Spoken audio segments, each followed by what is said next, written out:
So imagine I was trying to find an inverse to sine. I know I can't find a true inverse because it's not one-to-one, but a partial inverse where I restrict the domain to make it a one-to-one function in a way that preserves the range. So would it be sensible to restrict to 0 to pi? Let's think about this.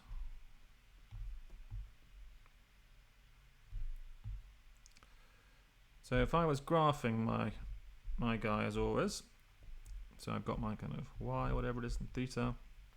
So let's graph y is equal to sine of theta. So what does it look like? Well, between 0 and pi, you go up and you go down like that. Okay, so this is your position pi and this is your position 0. So there are two problems with this. First of all, it's not one-to-one. If I draw a horizontal line here, it crosses at 2 points. So there are two problems actually. The first of which is the one I've just described. So sine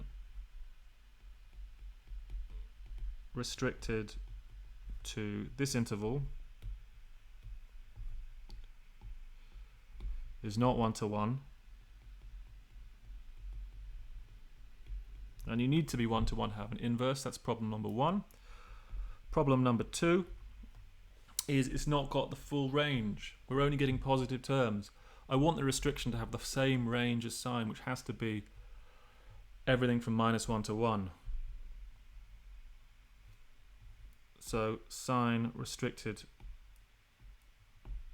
to this does not have,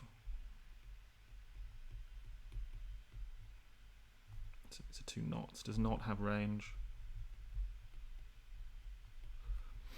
Does not have range equal to -1 to 1, which is what I need. I want to keep the same range.